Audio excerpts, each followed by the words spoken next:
Because that's actually when the true nature of reality discloses itself, when we realize we're actually desperate for each other. And not to be desperate for each other is to be dead. Right? To be alive is to be desperate. Right? Holy desperation. Ecstatic desperation. Right? Delighted desperation.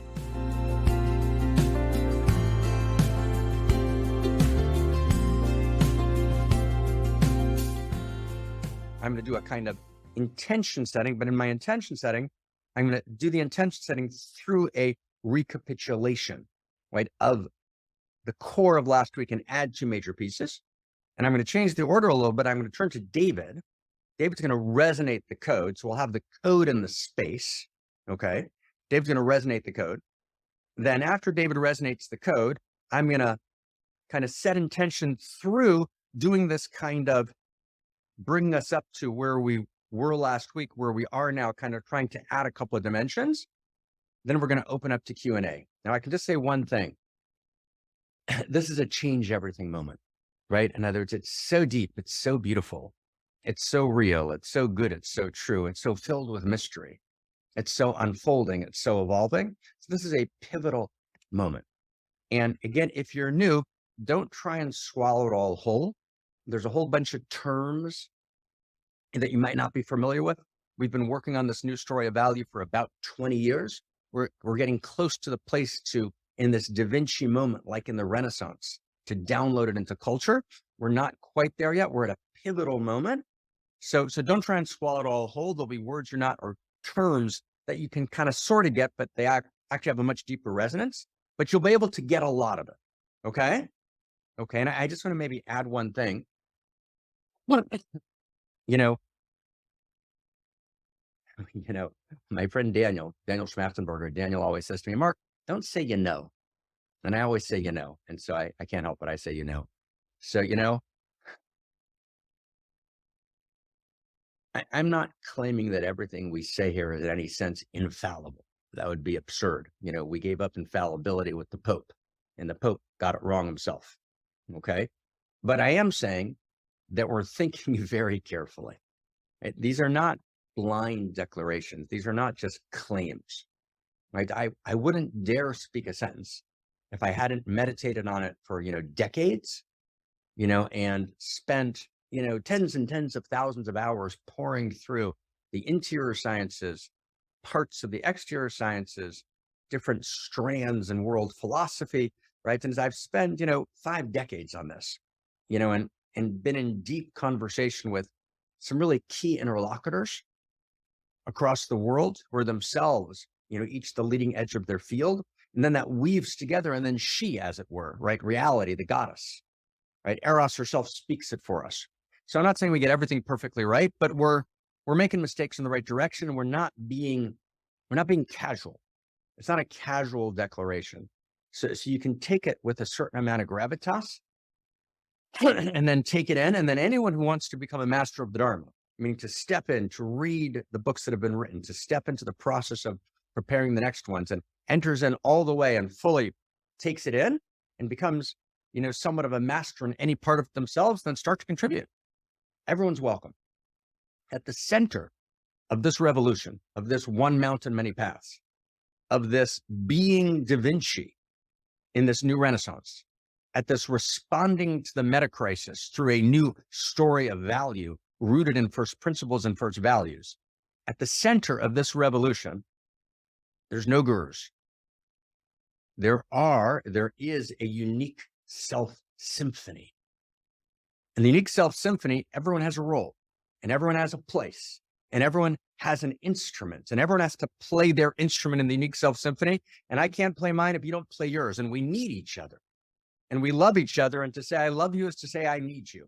And together, at the very center is value herself.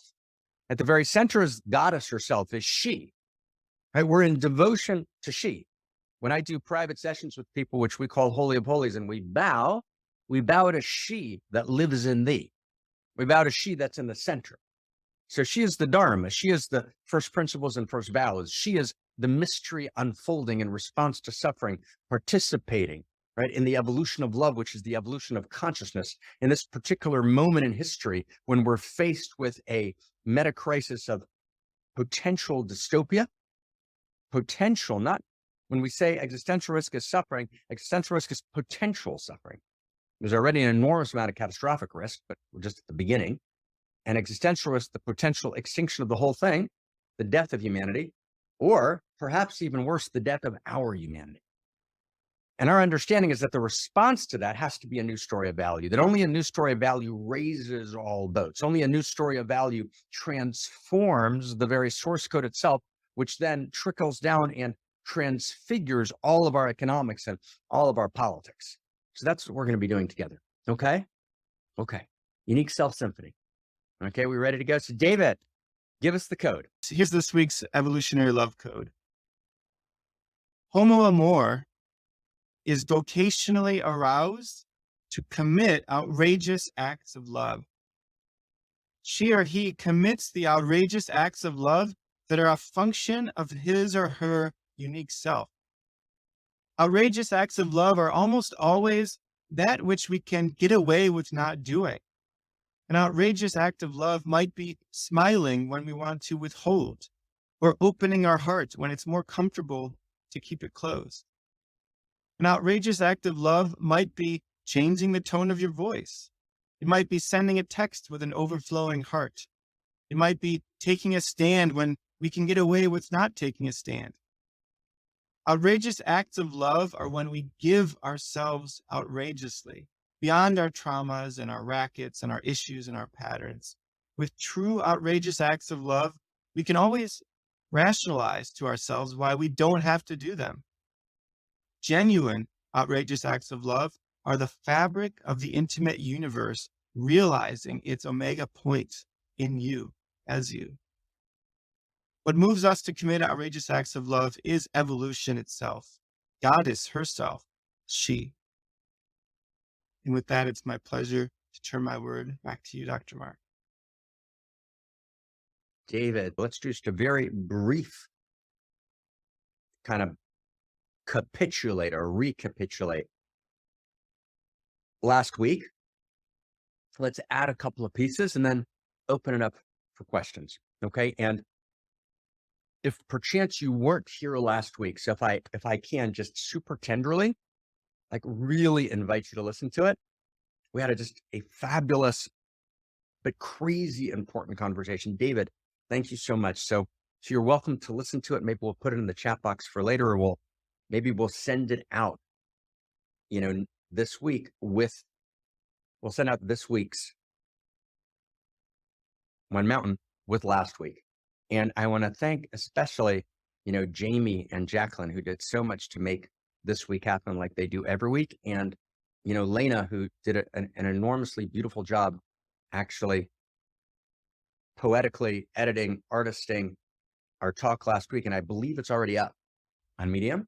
So you can actually find it there. And we may even make adjustments to it based on this week. Okay. So what we're doing is we're trying to get these memes born in the world, even before they get into books and monographs and essays, by having these conversations and then translating them into an edited version of this conversation on Medium.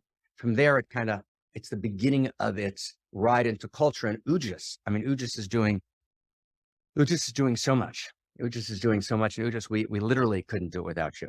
Oh my God. Okay, here we go. So we're talking about outrageous love. Step one, I'm just going to go through a bunch of steps. Step one, this distinction between ordinary love and outrageous love. Ordinary love, which is a particular social human construction at a particular cultural moment in time, which is often a strategy for security or comfort, legitimate as those are, right? It's not outrageous love. Outrageous love, another word for it, evolutionary love, another word for it, eros, is the very heart of existence itself. It's that which incepts reality. Incepts, meaning it's that which births reality, and it's that which suffuses reality. So it, one, births reality. Two, it suffuses reality. One text, Solomon, in a incredible chronicle called the Song of Songs, writes Toho Ratsuf Ahava. Its insides are lined with love, and it suffuses reality. Another text from the sacred interior sciences reads Olam Chesed Yibane. The world is constituted, right? Constituted, constructed through Eros. Wow. Okay. So let's feel that together. So the world's incepted by Eros, by outrageous love. The world is constituted, constructed through Eros, outrageous love, evolutionary love. Charles Sanders Peirce, one of the most important polymath theorists of the last 150 years, who emerges out of James Mark Baldwin, right? Who Peirce was probably Piaget's greatest inheritor, who was critical. He's a critical forerunner to the story of value that we're telling in cosmoerotic humanism. He's an incredibly important thinker. He was a kind of incredibly important influence on Alfred North Whitehead, who writes Principia Mathematica with George Bertrand Russell in Cambridge. And Peirce's name for what we're calling Eros or outrageous love was evolutionary love. I actually came up with that name independently of Peirce, right, back in 2010. And then a friend, actually Zach, my colleague and interlocutor, student, friend, beloved Zach Stein, pointed, when I used the word evolutionary love, he pointed towards Peirce, who had used the term before. Beautiful. So that's outrageous love and ordinary love. One. Two. So once I realized that reality is suffused by outrageous love, I then realized that I am an expression of that reality. I am evolution. I am evolutionary love. That's two. I am Eros. I am outrageous love. 2, 3, I'm a unique configuration of Eros. I'm an irreducibly unique configuration of Eros. I'm an irreducibly unique configuration of outrageous love.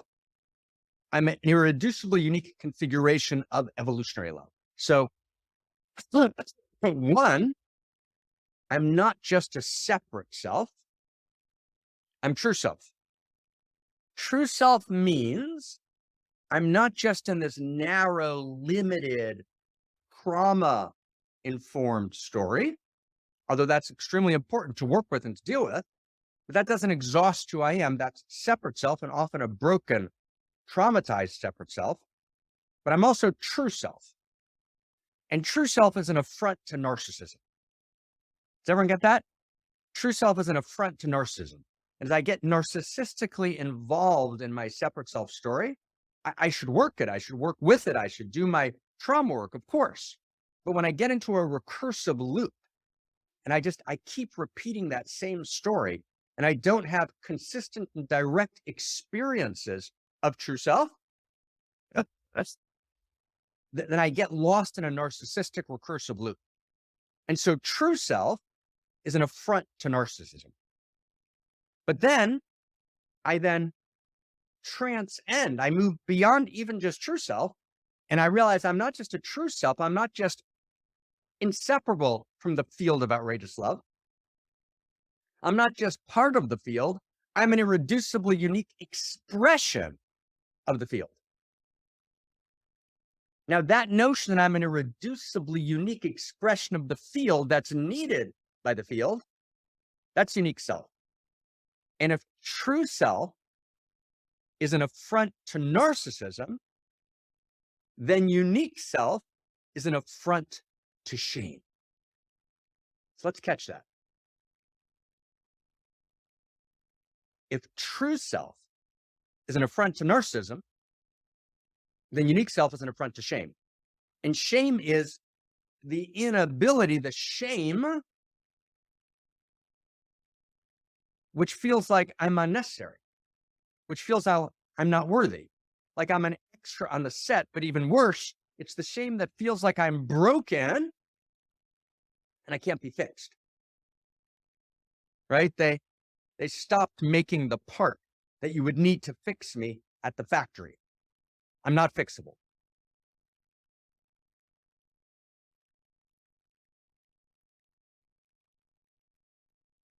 So if true self is an affront to narcissism, unique self is an affront to shame. Okay? Now, what does the unique self do?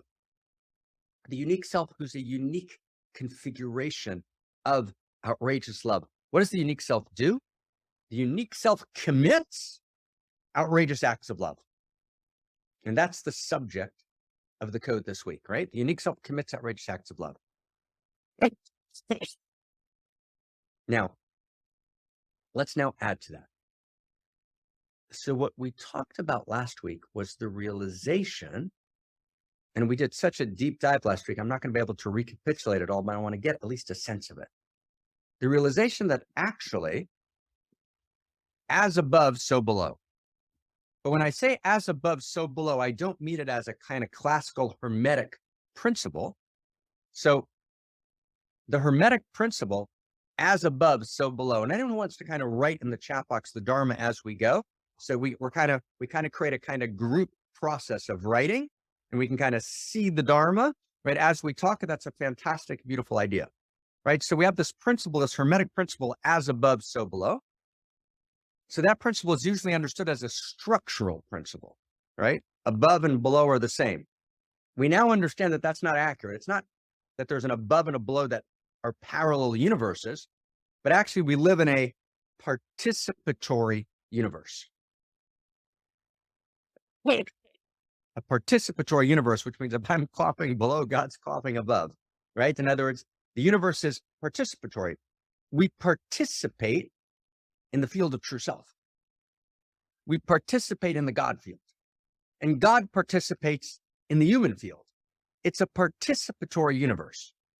And in this participatory universe, outrageous acts of love are that which are the very expression, fabric, and purpose of cosmos. Meaning, who am I? I'm not just a separate self. I'm true self. True self means I'm part of the field of outrageous love, part of the field of Eros. Eros is that which incepts reality, that which animates reality, and that which drives reality forward. I'm a unique expression of reality. I don't live in reality. Reality lives in me. I don't live in evolution. I don't live in a world driven by evolution. The world driven by evolution quite literally lives in me. I am evolution. Right? The evolutionary impulse itself quite literally beats in my heart. Right? The evolutionary impulse itself beats in my heart. Right? Can you feel that? So I am evolution. I am the evolutionary impulse. So if I commit outrageous acts of love, if that's the quality of my life, meaning I am outrageous love, A, B, I'm part of the field of outrageous love. I'm not just outrageous love that lives in my separate self. I am the field, but I am the field of Eros itself. I'm the field of not just consciousness, not just awareness, but I'm the field of consciousness, awareness, desire, Eros, outrageous love, evolutionary love. It lives uniquely in me.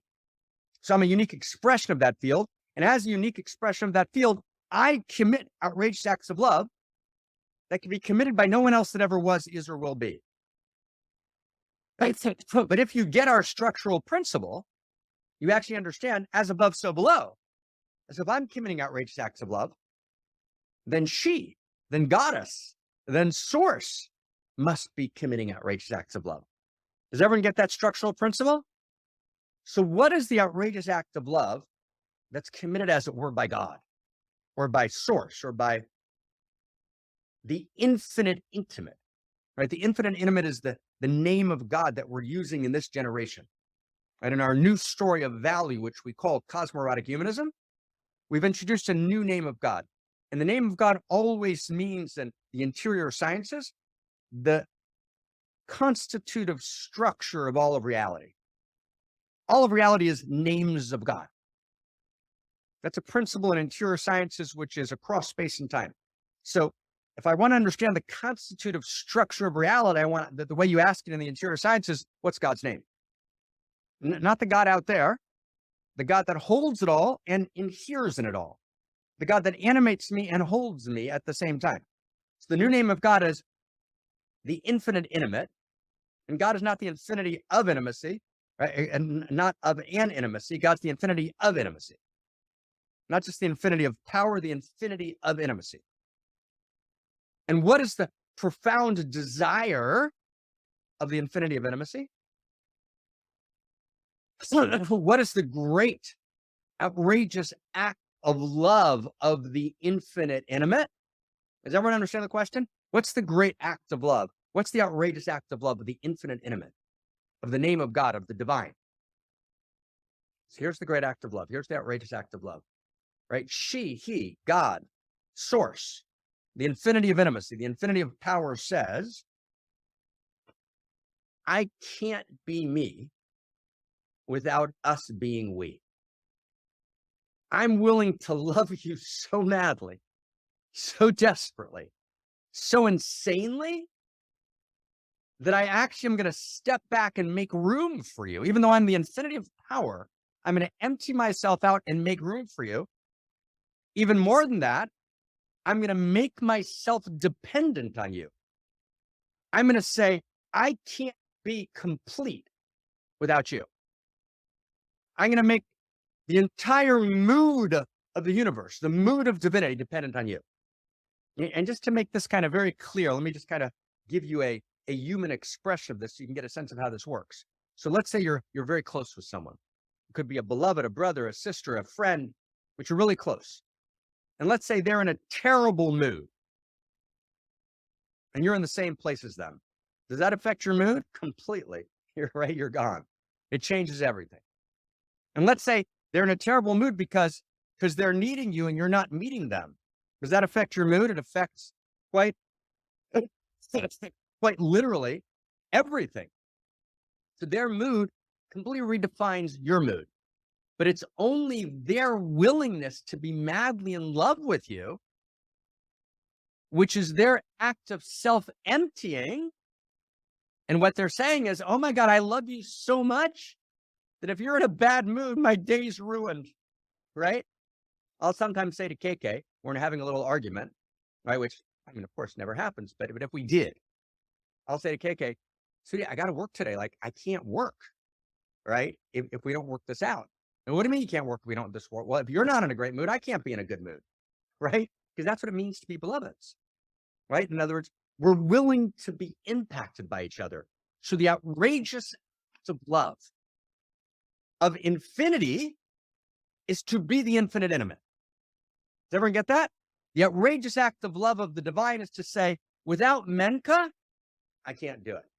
She says, I want to do a mystery school this summer. I need a mystery school to evolve love, but I can't do it without Menka. Can't do it. Can't be done. Can't be done. I can't do it. I'm dependent on her.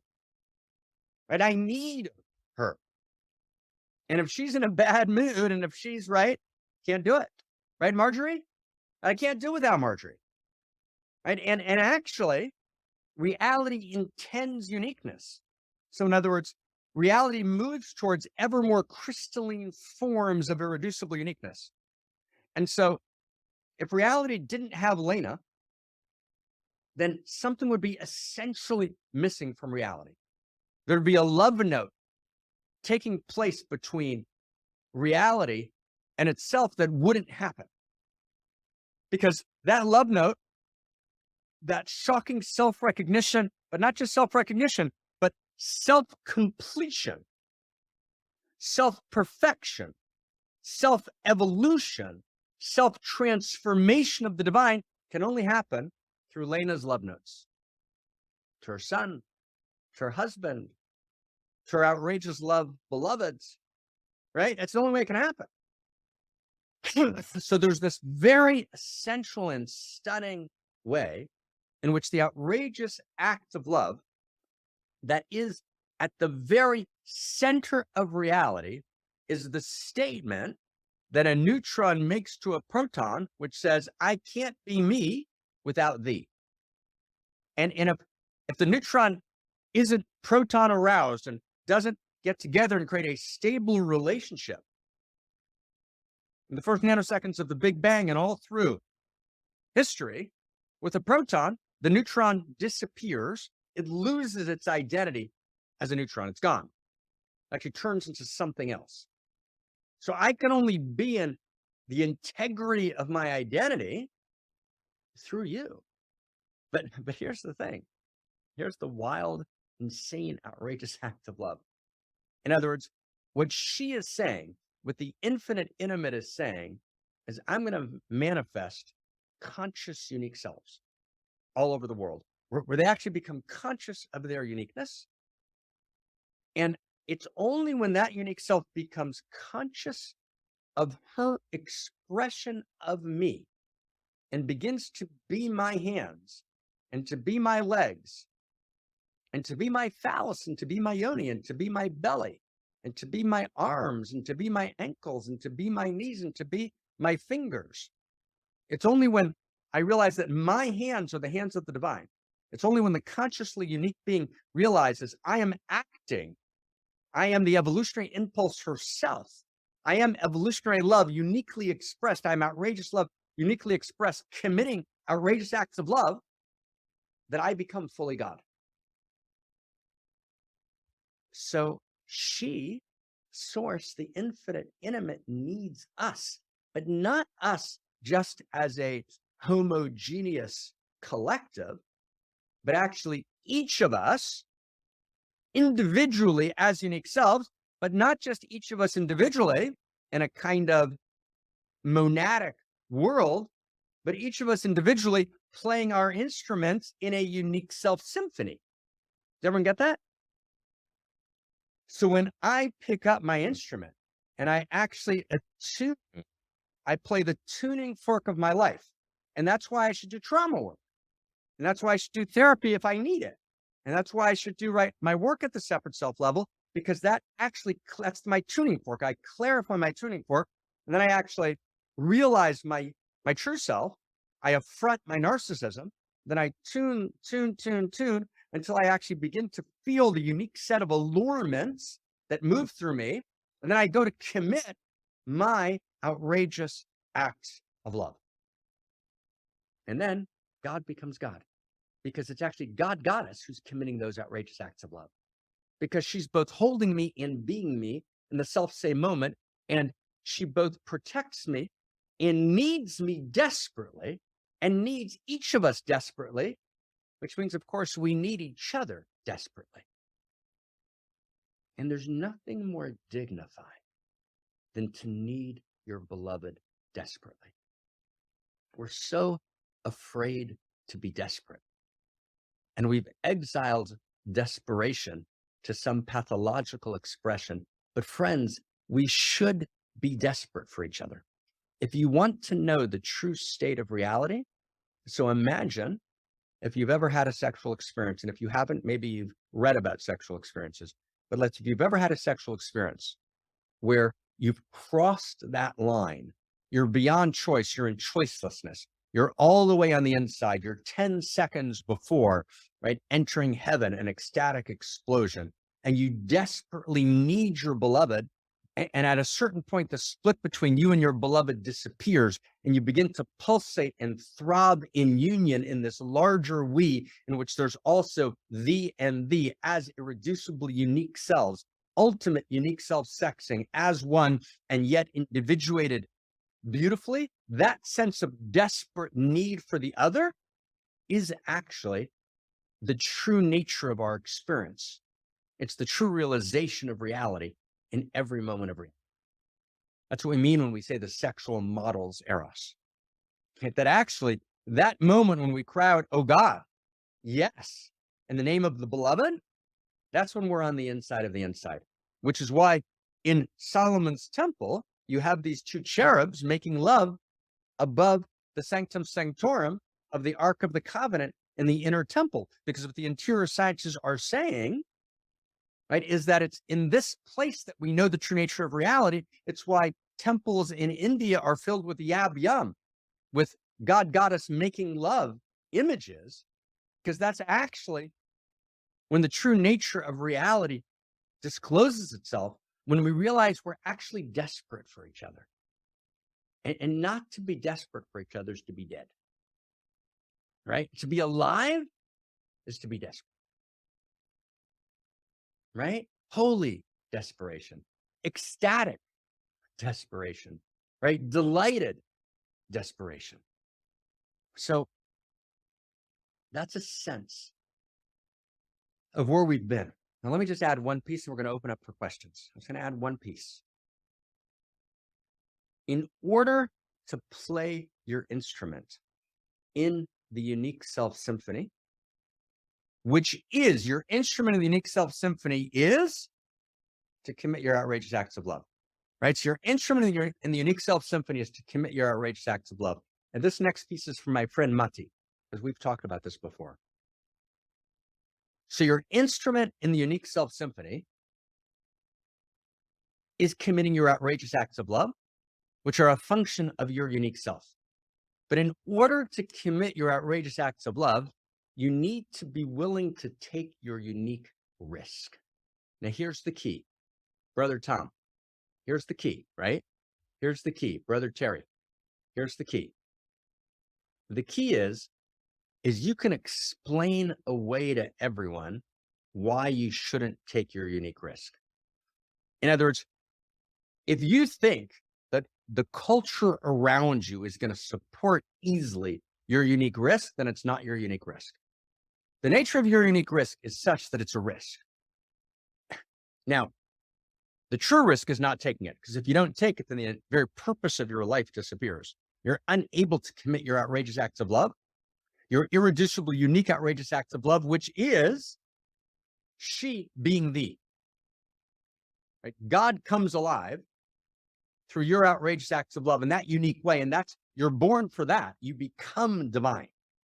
And when you become divine, then you have continuity of consciousness. You track that, Brother Terry? And that's, as long as I'm a limited human being, then when I die, I die. But if I actually step into being divinity, if I step into my outrageous acts of love, which are the unique expression of divinity awake and alive in me, now I've stepped into immortality, right? Now I've stepped into that which has ultimate continuity of consciousness, because I'm not locked in my separate self anymore. So in order to step into immortality, in order to transcend death, in order to actually cheat the angel of death, as it were, but in the most sacred sense, I have to be committing my outrageous acts of love. I can only commit my outrageous acts of love if I'm committing the acts of love that are a function of my unique self. But I can only know which outrageous acts of love are a function of my unique self if I'm willing. I can only commit those acts if I'm willing to actually access my unique risk. There's always a unique risk. There's always a leap. The net will appear, leap, and the net will appear, but you got to take the leap. And the leap is not going to be easily and obviously supported by everyone around you. That's just true. So if you'd like an award at a dinner, right, for committing your outrageous act of love, well, then you're not committing an outrageous act of love. When you get an award at a dinner for committing it, you can be pretty sure it's not an outrageous act of love. You get that? It's a big deal. And it's the nature of, and I'm going to conclude with this and open for a bunch of questions, but I want to give you just kind of, here it is. One, the nature of an outrageous act of love is that, one, no one can demand that you do it, right? No one can tell you this is what you need to do, but it has to be self-authoring. Two, it's not going to be easily culturally translatable. Two, three, you'll be able to explain to yourself and to anyone else exactly why you're not doing it. You can critique whoever you need to critique. You can figure out why the system's not working that you should be contributing to. You can figure out who did what wrong that lets you off the hook, right? You can have a very plausible, you're always going to have a very plausible narrative for explaining to yourself why you're not committing your outrageous acts of love. It's very easy to justify. And at the same time, when you commit your outrageous act of love, when you take your unique risk, you actually become completely and totally alive. That's when you become divine. It's when you take that leap. It's not a leap into the absurd. It's not absurd. It's not anti-reason. It's not anti-rational. None of that. But it's trans-rational, right? It's beyond rational. It speaks the language of the rational. And then when the rational can no longer speak, and the rational becomes silent, then a new eloquence emerges from the silence, and that is your unique risk. And that's the outrageous acts of love that are yours to commit. And that's where you become alive. That's where, and I'm speaking now to my friend, and my friend knows who my friend is. That's where you step into second innocence. That's where you take your seat at the table, right? You don't wait to get this done and this done and this done and this done. You got to do it at the same time. It's an outrageous act of love. And you can't actually succeed at anything else unless you do that. It's the structure of reality. Right? Wow. Wow. Wow. Okay. So there's a meta crisis in God. The meta crisis in God is she needs us. Right. And it's only when we realize that we're needed by all that is, that our outrageous acts of love and our instrument in the unique self symphony, right, is the very nature and joy of our existence, that we can actually solve the meta crisis in this reality. Because it's this set of realizations that births Homo Amor. This is how we move to the fulfillment of Homo sapien, which is Homo Amor. It's this realization, which is the place where we do the crossing. This is the crossing. When I take my unique risk and I begin committing my outrageous acts of love, and I play my instrument in the unique self symphony, I'm omni-considerate for the sake of the whole, even as I'm completely in my uniquely individuated, stunning uniqueness. When that begins to happen, when the split between autonomy and communion disappears in the ecstasy of outrageous acts of love, Homo Amor is born. And when Homo Amor is born, and when the world self-organizes as Homo Amor, then the meta crisis is solved. Then we actually have a bottom-up, self-organizing, self-actualizing cosmos, which commits outrageous acts of love through local, unique self-symphonies all over the world, and reality transfigures, quite literally. That's the political economic structure of the new world. Anything less than a source code change is not going to take us home. Okay? So let's hold there. Okay? Thank you, everybody. Okay? Let's hold it. Let's breathe for a second, and let's take a few questions. Wow. Okay? I think we got there. That was just a little bit of a capitulation, a little bit of a deepening of last week of this notion of outrageous acts of love. And again, I think everyone's noticed we started with outrageous love. We're now talking about outrageous acts of love. And then we're going to go on to outrageous love stories. Okay, so we know where we are. We can feel where we are. Right? Okay. So maybe, Krista, let's have a bunch of questions. I already have a few questions, so I will read the first one. And while we answer the first question, we'll bring everyone on. And if anyone wants to read it, you're welcome to. First question is Melissa Schultz. What are some helpful tips for integrating significant physical or psychological experience to keep moving forward and not stay in the rumination, dwell, or analyze space? So give me a short version of that. So in other words, read it one more time.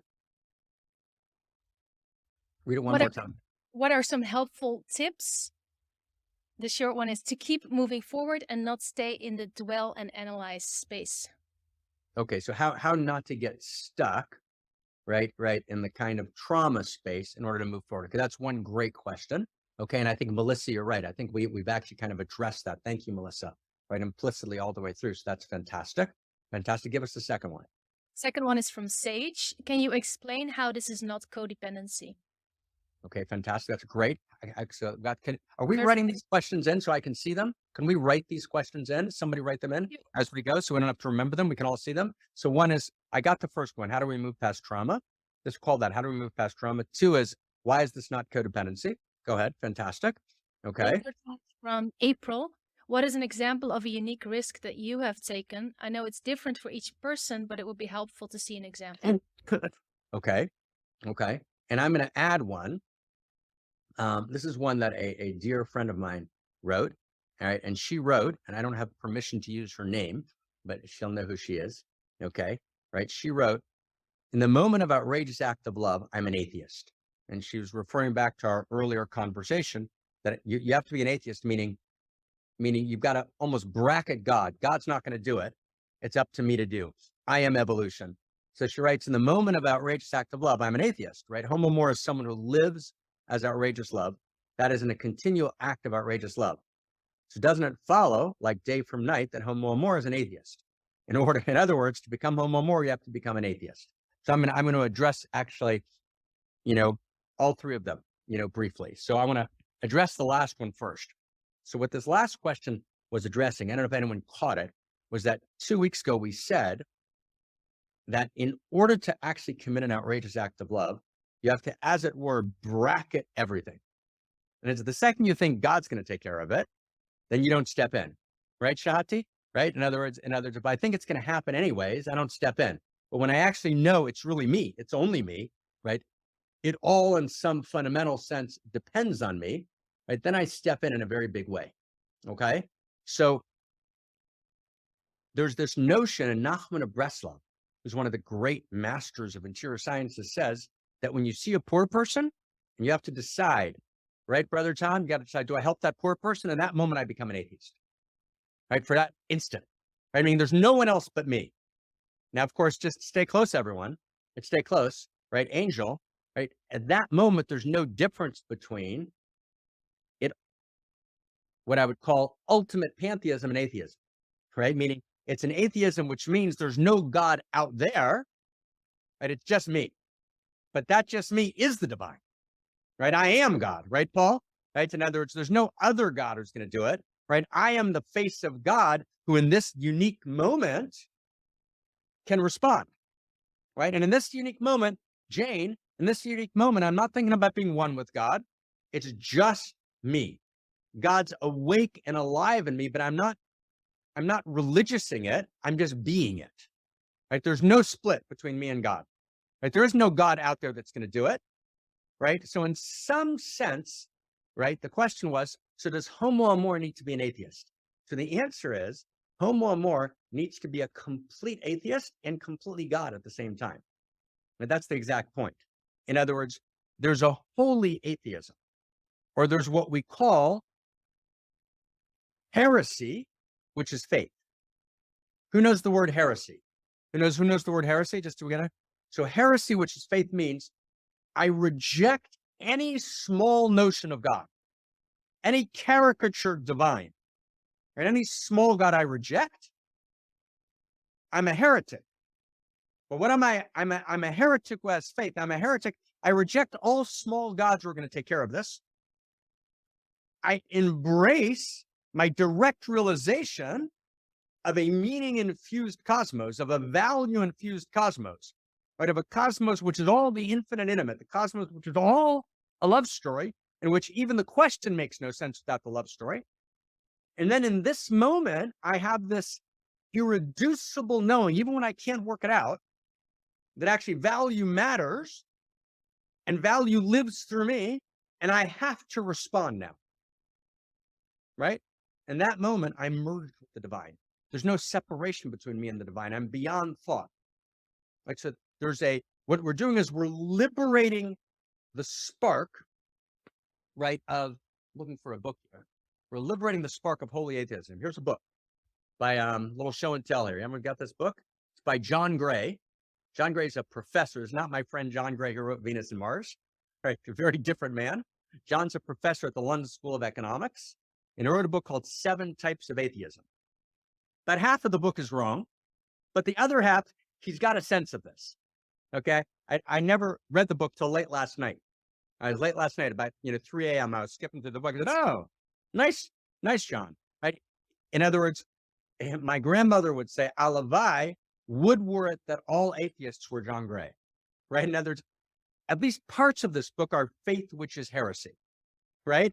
Now there's a refusal to actually let myself be bought out by the small God, to let myself off the hook. It's only when my conception of the divine expands, right, that I both participate in the divine, I'm held by the divine, I'm an atheist, and I'm the most passionate, right, ecstatic, devotional servant of the divine in the exact same moment. But I can't remove that there can't be Homo Amor without that dimension of taking the void seriously. Right? So the answer is, to my dear friend who asked that question, yes, there's a moment like that, right? It's a dialectical moment. It's a paradoxical moment. But yes, what a strange and beautiful paradoxical moment, right? So gorgeous. So now next, right? Is this how is this description we've given different than codependency? So codependency means, so if you want to read codependency, what's the best classical text, popular text in codependency? There's lots of kind of technical jargon texts. Melody Beattie, melody as in a melody, tune, Beattie, Beattie, right? Wrote a book on codependency. I don't know. No, not Bestie, but Beattie, Bea. I think it's TIE or TTIE. No best, right? Melody Beattie, and she wrote a book on codependency. And she kind of, she's not an original thinker. She's kind of like a John Bradshaw, was a popularizer of trauma, languages. So she's in that world, and she's talking about codependency. So codependency means for her, when you have two separate selves that can't take responsibility as separate selves, right? That don't actually assume their separate self dignity, and they say, no, I'm completely dependent on you. And if you disappear, I'm dead. I want you to get this. If you disappear, I'm dead. Without you, I can't function. That's the litmus test. See, in other words, when you're in a sacred, mutual, desperate dependency, but now if you disappear, if my partner disappears, I'll be brokenhearted. I'll be shattered, right? I'll cry forever, but I'm going to go on, and I'm going to fight, and I'm going to cry, and I'm going to laugh, and I'm going to create. Because, and I'll just say it this way, your beloved, whether it's your one beloved, your two beloveds, or your 10 beloveds, your outrageous lover, right? However that circle of beloveds works, your beloved's not the sun. Your beloved is a rock on which the sun shines and makes luminous, right? So if the rock disappears, the sun is still there. It's the simplest way to say it. The sun is Eros itself. That's why you can't rely on the guru, right? It's the guru may incarnate for a moment outrageous love, which is beautiful, but so do you at your best moment, right? In other words, at the center is Eros herself. That's what we mean when we say the goddess at the center, right? So I can love my partner, my outrageous beloveds, madly and insanely, and know that we're madly, completely dependent on each other, but we're not codependent. Meaning if tragically my beloved would disappear, I go on loving.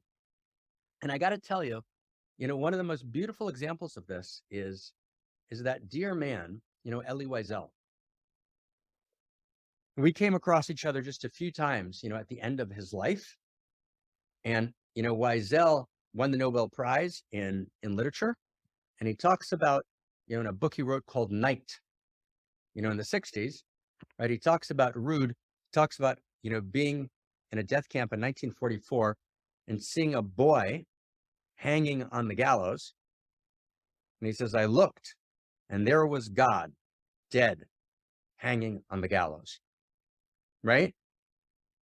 And then Wiesel comes out of World War II, comes out of the kingdom of the night, and he slowly begins to rebuild his language. And he meets Marianne, right, a French woman, which he falls in love with.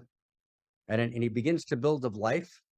And he slowly starts writing another book called Dawn, right, after night. And then eventually starts writing a book called Souls on Fire, right? Souls on Fire. And another book called Messengers of God, right? And another book, right? He writes an entire new literature in which Eros comes alive again. And the boy remains on the gallows, and yet the boy is also the Dharma that we pick up and dance with at the same time, right? Right? Does everyone get that? In other words, because Eros is at the center. And when you feel Eros alive moving through you, you don't use it to offer a religious explanation of why God killed that boy. No, you hold the mystery. But you know that you can only scream God is dead on the gallows in protest You can only scream that's a violation of the great fairness and justice that the world needs to be if the world's a world of outrageous love in which fairness and justice inheres in reality. It only makes sense to write the book Night if your soul is on fire, right? It's like, I say, so you hold that paradox in the very depth of your being. And tragically, this is nothing that we're saying today is held in the world today. We live in a world of polarization, of fundamentalism on one hand, right, and rejection of the field of value in this very deep way, in the field of spirit in another way. We're trying to create a new story of value, which everyone has a place at the table. Right? Remember, no great system is smart enough to be entirely wrong. No one's smart enough to be entirely wrong. Right? Every great system has a place on the table. We weave it together into a new whole. Okay? So we're not codependent. We're kind of interdependent in a real, right, in a gorgeous way. Okay? Last thing, and I think we've kind of addressed this already, but I just want to kind of just say this anyways, which is, I'm not saying, and Melissa, thank you for your question. I'm never saying skip your individual trauma, right, Sage? We got to work our individual traumas, right? There's a reason we were born into our stories, and our stories matter. We need to work those stories. And that's the script of desire, which is the script of my life. But don't get caught in the narcissism of the recursive loop of that story, right? And to understand your life didn't start when you were born. That's the best way to get it. Your life, my life, our lives don't start when we're born. That's such a great realization. As I'm born into this journey that's ongoing. And I'm born at a particular place in a particular time. And if you ever notice, you didn't choose where to be born and to whom to be born and when to be born and with what qualities and skills to be born. You had nothing to do with that. So this story wasn't incepted by you, right? You're being lived. I'm being lived. We're being lived. And when you realize that, you realize it doesn't all happen in the first 3 years of my trauma, right? And the hidden premise of the perpetual tyranny of my early trauma is actually reductive materialism. Did everyone get that sense? It's a crazy important sense. There's a hidden premise in the therapeutic obsession with the first 3 years of my life. And that hidden premise is reductive materialism, meaning there is nothing before. And since there's nothing before, everything has to have been formed in those 3 years because there's nothing else. So where else could it have been formed? Right? And then if you think you can move beyond it, you're an idiot because that's the only formative part of your life. That's reductive materialism. If you actually live in the field of value and you're pulled by your future self and not only pulled down by your past self, then you're actually called forward by the action of evolution, which needs you and demands your presence. And that's critical to understand. It's why we need new modalities of working with trauma that are not rooted in reductive materialism. And one of the key works of the center that we're working on is just about complete with Lori Galper, and it's something we call unique self-recovery, which is a whole new trauma modality. And if you look up on our website, maybe we could send it in this week's mailing.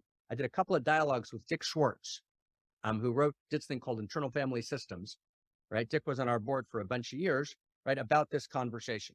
It's a really important conversation. You can't do trauma work without unique self and true self. Can't be done effectively, right? It just doesn't work. Trauma work at the separate self level always breaks down. Can't not. That's really, really, really important. Wow. What a delight to be here. What a pleasure.